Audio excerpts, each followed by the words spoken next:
Hello everyone, welcome back to my channel. This would be the fifth video on electrostatics, and in this video I'm going to talk about the electric dipole in uniform electric field. Now, let us consider a uniform electric field.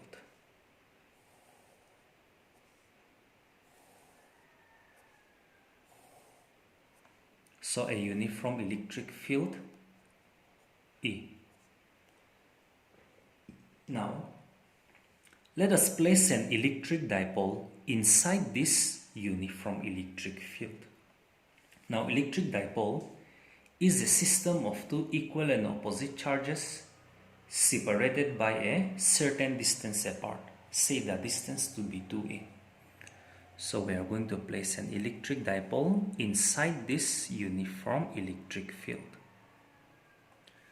So electric dipole is a system of two equal and opposite charges. So suppose the minus q is at point A, the charge plus q is at point B, the distance between them is 2a.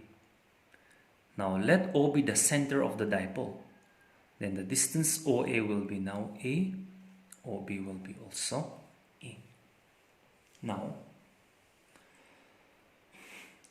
there will be a force on this charge plus Q and B, and there will be a force on this charge minus Q at A. Now, the force on a positive charge inside the electric field will always be directed towards the electric field. And the force on negative charge inside the electric field will be directed opposite to the electric field. So the force on this positive charge plus Q at B will act in a direction of the electric field. And that force will be given by QE. Now, the force on this charge minus Q at A will be in a direction opposite to the electric field. So it will be acting along this direction. So, two equal and opposite forces acts on the dipole.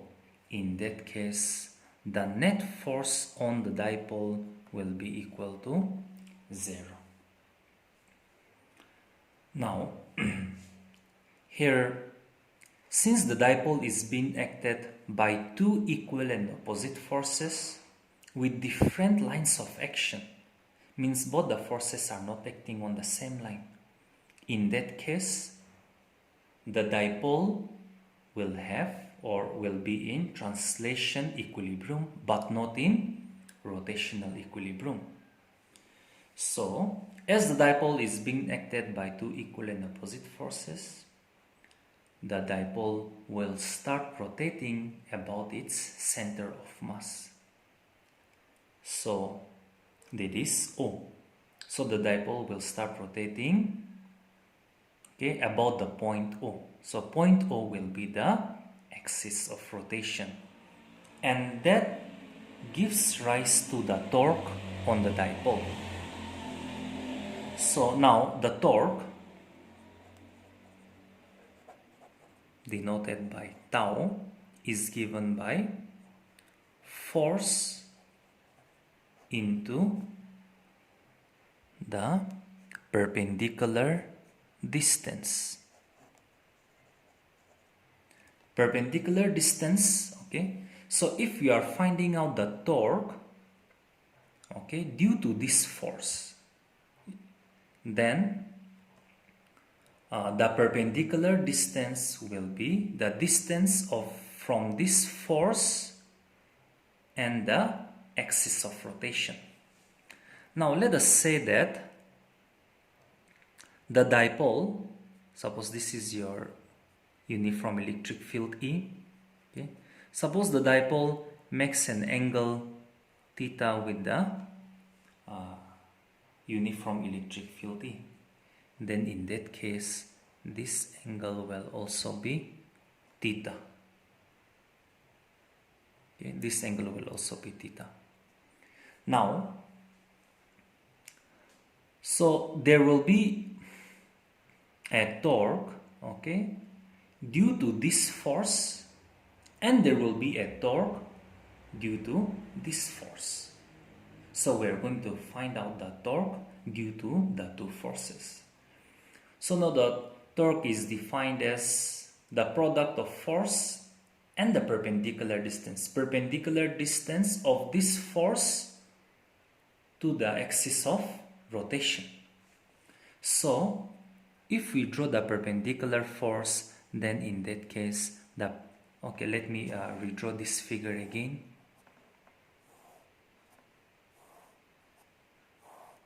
So this is your uniform electric field E. This is your electric dipole. This is the center of the dipole. This is your A. This is your B. Plus Q charge is at B. So it will, the force on this charge plus Q will be in the direction of the electric field E. So the force will be given by QE. Now suppose the dipole makes an angle theta with the uniform electric field E. In that case, this angle will also be given by theta. Now, the perpendicular distance of this force and the axis of rotation of the dipole will be given by this distance.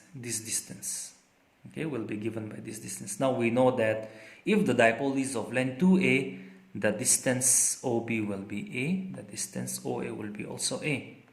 So in that case, from this right triangle, this distance, let us say BN, the distance BN will be equal to A sine theta. Because in this right triangle, sine theta is given by side opposite to angle theta, that is BN, by the hypotenuse OB. So sine theta will be BN is, okay, BN by OB. OB is A. So if you cross multiply, BN will be given by A sine theta. So this BN gives you the perpendicular distance between this force QE and the axis of rotation, that is O. Okay, so let us say that tau 1 is the torque produced due to this force QE. So that is tau 1 will be given by force. Force is equal to, now force is your QE.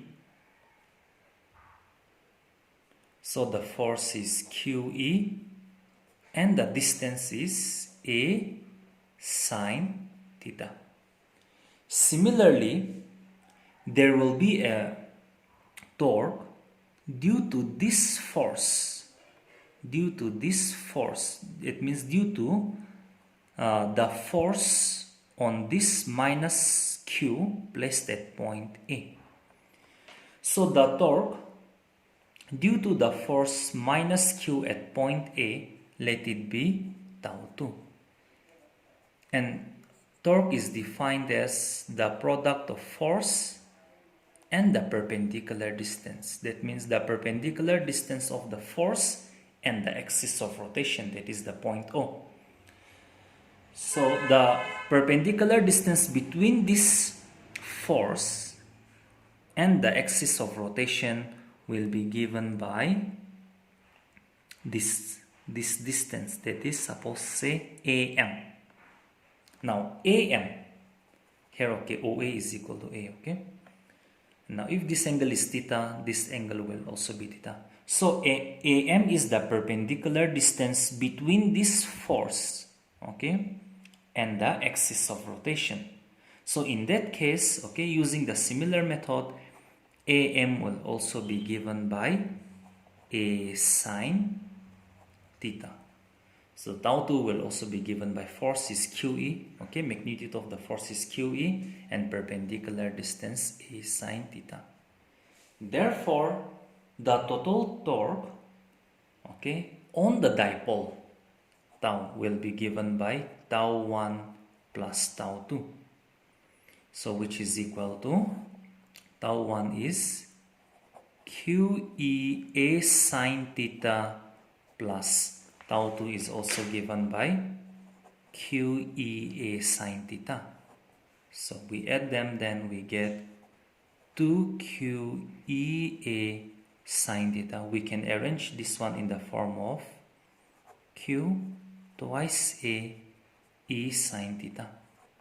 Now we know that the electric dipole moment is defined as the product of either charge and the distance between the two charges. In that case, your tau will be given by PE sine theta. In vector form, we write P cross E. So which is the required expression for the electric dipole when placed in uniform electric field?